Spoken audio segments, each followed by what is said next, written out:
Welcome back. Still tuned into Trading Hour on CNBC TV 18. Let's talk to a company then. KEI Industries is the stock in focus. We have Anil Gupta, the chairman and MD, joining in now. Mr. Gupta, hi. Thanks very much for joining in. Well, you put behind a good quarter. Q1 FY22 was a good quarter for you all. But one of the key trends now emerging is obviously the higher commodity prices that we're seeing, say it be copper, aluminium. And how exactly would it impact KEI Industries? Are you passing it through, or is it eventually probably going to weigh down on margins? See, higher copper prices is now the news of the past. Now, from the peak in May this year, now the copper prices have almost come down by around more than 10%. So the whatever increases were to be passed on, that has been already been passed on. Our business model is that, in retail, we are reviewing the prices every 15 days and, adjusting the list prices, selling prices. Similarly, in projects, either the projects are on variable prices, or the whatever new tenders we quote, that is on the new prices, and whatever existing orders are taken on firm prices, that much material is covered and hedged. So we cover the complete risk of commodities. So far as prices are concerned, whether it is copper, aluminium, or any other material, because in these recent times, we have seen the polymer prices have also gone up substantially high, having some impact on the pricing. All right, Mr. Gupta, thanks a lot for that. I also want to ask you, what is the demand looking like on the ground right now? We have seen construction pick up quite significantly. Are you seeing a lot of demand from there, and where else are you getting this demand from?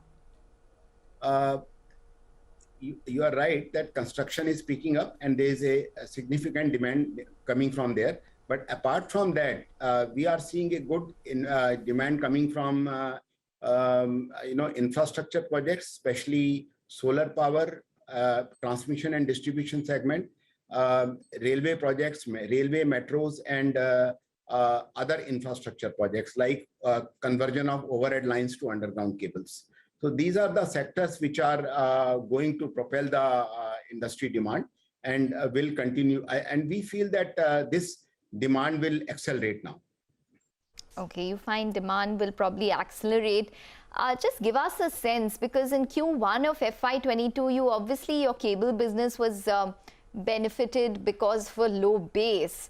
How exactly is it probably performing in the current quarter? What is the foreseeable trend that you have both for the domestic as well as the export market when it comes to your bread and butter business, cables? On a conservative basis, we expect a 20% growth in top line over full year basis. So far as retail is concerned, we expect to achieve 38 to 40% of the sales through our retail dealer network.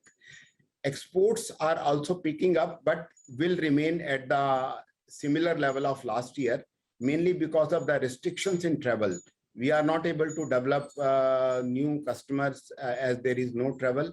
Secondly, last year, the decline is mainly because a very high base of 1920. We executed a one single order of around 450 crore to Dangote Oil Refinery in 1920. So the base was high. That is the reason that we are still maintaining that export will be flat this year as compared to last year.